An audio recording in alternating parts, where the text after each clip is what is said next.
Ini ang Digicast Negros X, ang top 10 ng mga balita sa Negros Island Region. Ang amon ni gadulong sa inyo kagyari na ang top 10 ng mga balita sa Negros Island Region sugungan daw. Mga nagkalamatay sa linog sa Cebu nagdangat na sa 72. Mga bumbero gikan sa Negros ginpadala dito para magbulig. District engineers ng DPWH nagsabit na sa mga documents para sa ginahimong investigasyon sa NBI. Hindi sa gihapon magamit ang 3rd to 5th floor sa Cadiz District Hospital bangod sa linog. 1.4 million pesos ka balor sang shabu na recover sa checkpoint. Suspect nakuhaan pagid sang Granada. Kag sa good vibes, may kapin sa 50,000 nagsug-alaw sa Mascara Festival opening sa BCGC grounds. Inataran sa Digicast Negros X.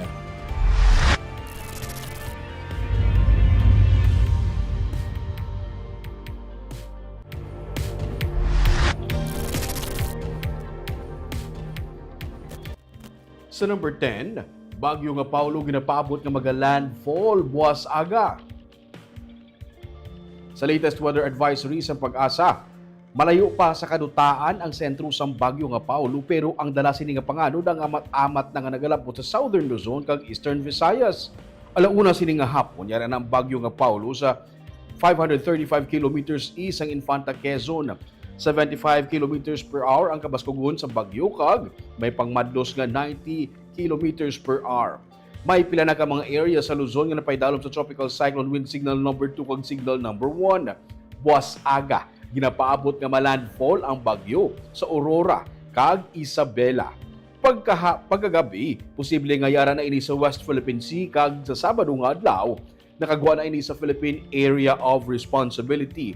Posible nga magalabot sa severe tropical storm category si Paulo sa paglandfall sini.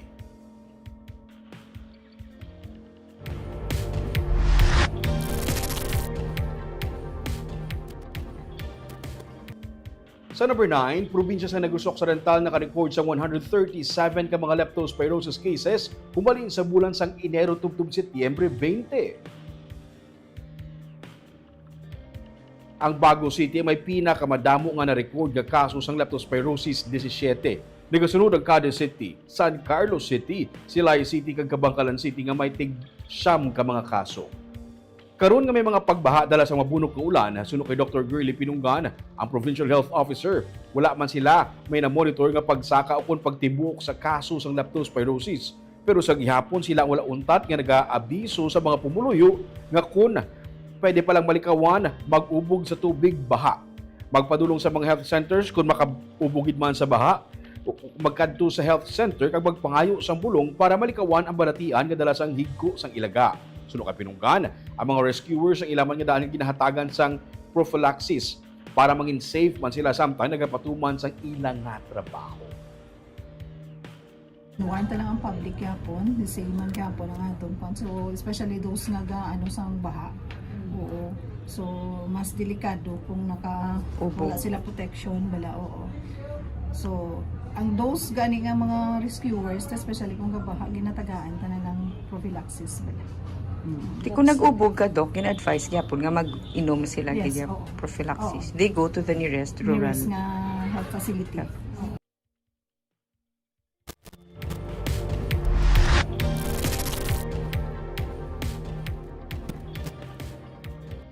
Sa number 8, No Plastic Thursdays, ginlunsar sa Bacolod City. Tuyo sang Bacolod LGU ay patuman ini sa iban pagid nga mga merkado.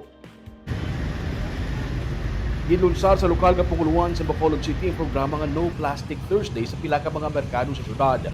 Suno kay Councilor Celia Flor kada adlaw sang Huwebes, ginaduso nga ang mga konsumidor magadala sang ila kaugalingon nga suludlan pareho sang eco bags, basket o reusable containers. Ini bangod nga hindi itugot ang paggamit sa plastic kada Huwebes.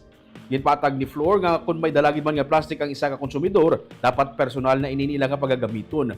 Bawal ang paghatag sa plastic bags gikan sa mga vendors kada Huwebes. Dugang pa niya, ini ang programa isa lamang kapanugod. Target sang LGU nga maanad ang mga pumuluyo sa bag-o nga sistema agud nga mahimo pa nga madugangan ang iban pagid nga mga adlaw nga no plastic man. Ginalauman man nga igalunsar ang mga programa sa iban pagid nga mga merkado sa syudad sa masunod nga mga semana.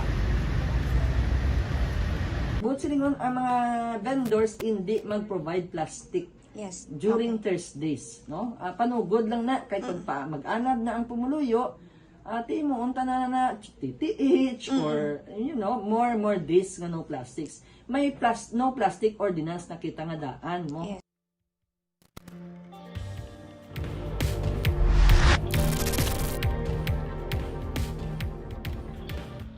Sa number 7, apat ka mga pamilya na wadaan sang puluyan sa La Carlota City bangod sang sunog. Temporaryo karon nga nagatinir sa multipurpose hall sa Barangay 2 poblasyon sa La Carlota City ang apat ka mga pamilya nga ginalakipan sang 16 ka mga individual matapos masunugan sang balay Miyerkules sang hapon. Ginlamon sang kalayo ang duha ka mga balay sa Zone 5 Sitio Carolina sa Barangay 2 poblasyon pasado alas 4:30 sang hapon. Naglawig sa masobra 15 minutos ang sunog nga tigayon nga na fire out alas 4:56 sang hapon. Isa ka 63 anyos nga senior citizen ang report nga nabudlayan sa pagginhawa. Sunod kay Fire Officer 3 Catherine Valdez, ang Chief Investigator sa La Carlota City Fire Station. Under investigation pa ang itunaan sang sunog apang sa inisyal nga datos sa kuryente naghalin ang kalayo. Samtang ginatagan na sang relief assistance ang mga fire survivors nga nalakipan sang 5 ka mga kabataan, senior citizen, lactating mother kag isa ka babayi nga PWD.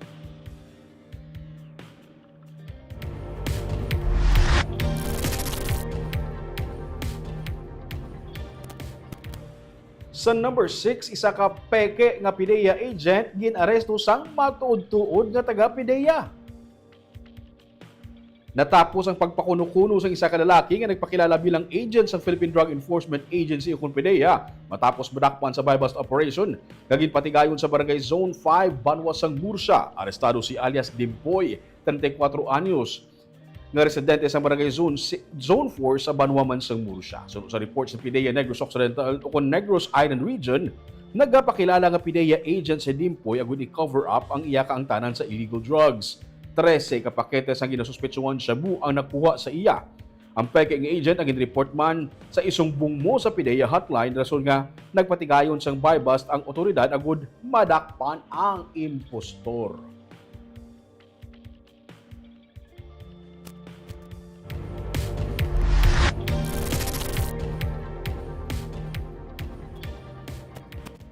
Sa number 5, masobra sa 1.4 million pesos nga balor sa suspected shabu kag isa ka granada ang nakuha sa isa ka rider sa checkpoint sa Bacolod City sang kagabi.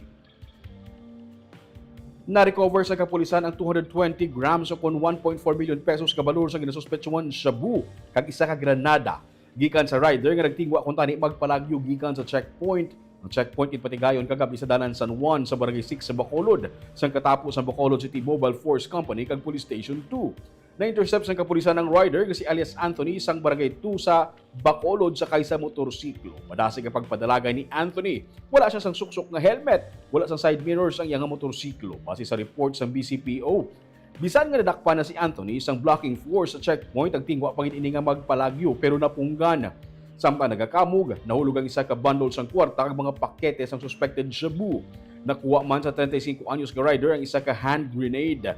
Magapakatubang sang kasong illegal possession of drugs and explosives ang arestado.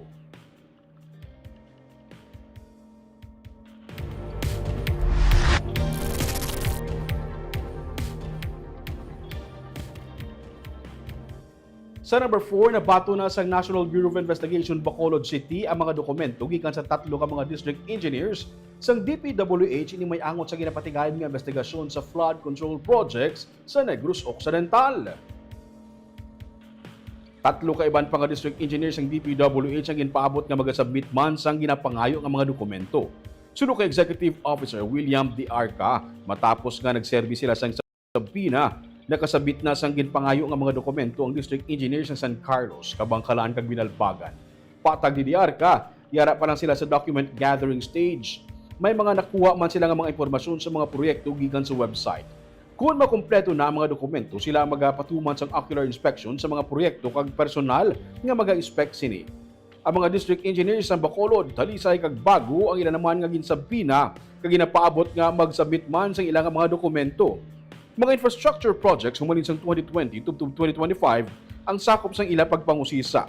Pero labing tutukan anay, ang flood control projects. Sa isa ka tuig, may mga napulo tubtub 12 ka mga projects ang isa ka engineering district sunod sa kay DRK. Ang Department of Justice ay nagporma sang task force angot sa pagpangusisa sa flood control projects kasunod sa mga nagwa nga ghost projects kag sunod kay DRK. Ang NBI ang nagaserbi nga investigating arm sini. Sila ang magasubmit sang ilang mga report kag recommendation sa DOJ kag ang DOJ ang magasubmit naman sini sa ICI o ng Independent Commission for Infrastructure. Cooperative naman ang sunod sa iya ang mga district engineers sang DPWH. Base sa documents nakuha namon, so may nakabutan naman itong mga completed, so we presume na ara siya ang mga projects na. That's why kakuha pa kami sa mga documents para malantaw namon kung ina is na-implement or wala talaga diyan. After sini sa mga gathering of documents, we will conduct ocular inspections. We will personally inspect ang mga ining mga flood control projects pertaining sa ni-submit nilang mga documents. Inatod niya.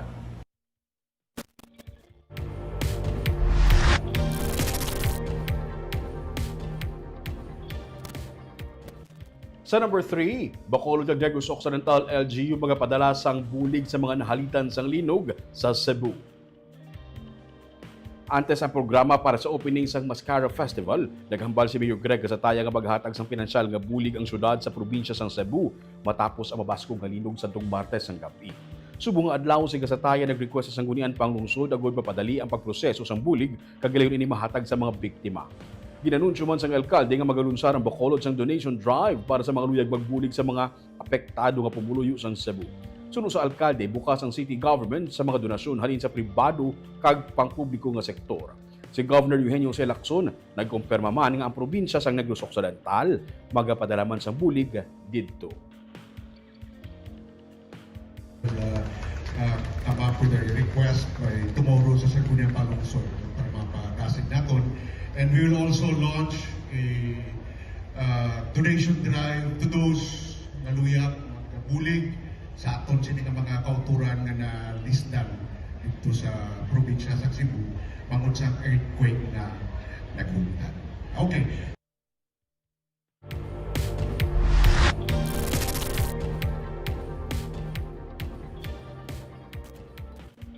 Sa number 2, hindi sa gihapon magamit ang 3rd, 4th kag 5th floor sa Cadiz District Hospital matapos magkalabuka ang kristal sa bintana kasunod sa mabaskog nga linog sadtong Martes sang gabi. Sunod kay Provincial Health Officer Dr. Girly Pinunggan, sa paglinog mismo gin-evacuate kung ginpapanaog ang tanan nga mga pasyente sa ground floor. 113 sa mga tion sunod sa iya ang mga gin-evacuate nga pasyente.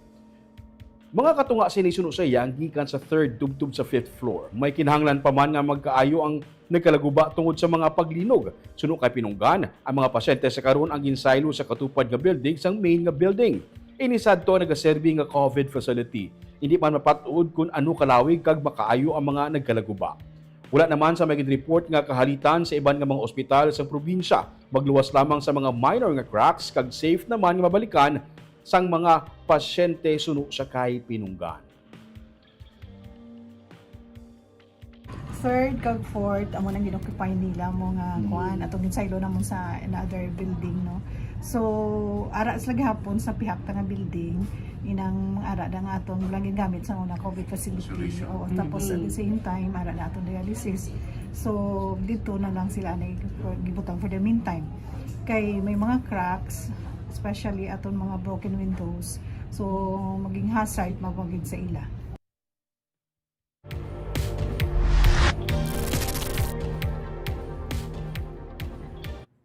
Kag sa numero 1 sa mga balita subong nga adlaw, nagdangat na sa 72 nagkalamatay bangod sang linog sa Cebu. 20 ka mga bumbero gikan sa Negros magabulig didto para sa relief kag rescue operations. Yaring report.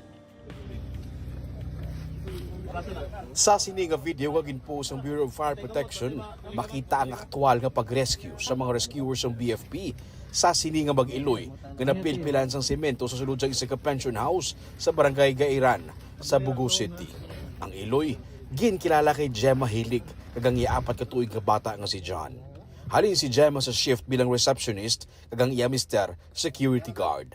Gindala sa mister ang bata para dito na lang patulugon sa pension house, pero natabo ang 6.9 magnitude galinog Martes ang gabi nga nagsentro sa amuman mismo nga syudad. Bangkay na lang sa mag-iloy ang nasapuan nga natabunan sang semento.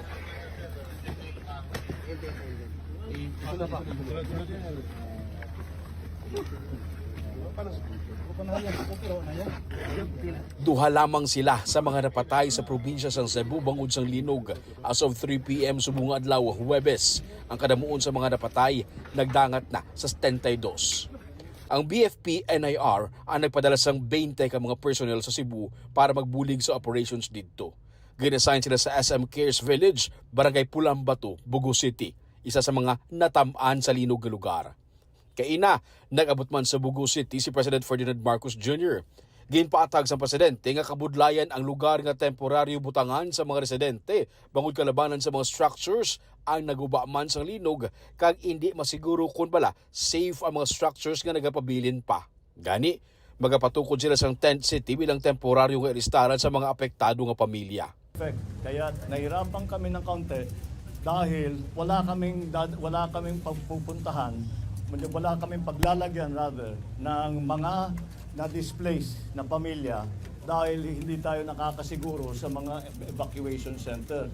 Kaya ang pinag-usapan namin, ang desisyon namin, ang gagawin natin, kukuha tayo ng mga tent na malalaki at itatayo natin, kagaya ng sinabi ko sa ating mga LGU executives. Ito yung mga tent ng Red Cross na ginamit nung COVID. At ito ay mabilis itayo at kahit umulan, hindi problema. Kaya yun ang dadalhin namin dito sa ngayon. Suro pa sa presidente, nagpasalig ang Department of Energy nga subong nga adlaw mabalik na ang supply sang kuryente sa Bugo City.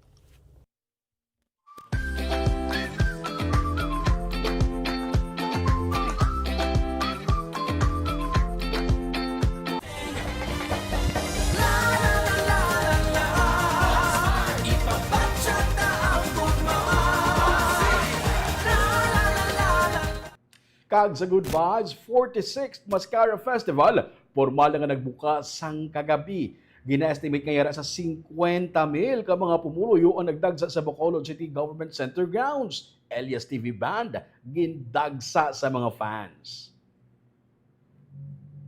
Puno-puno sang tawo ang Bacolod City Government Center grounds sa kagabi sa una pa lang adlaw sang Mascara Festival.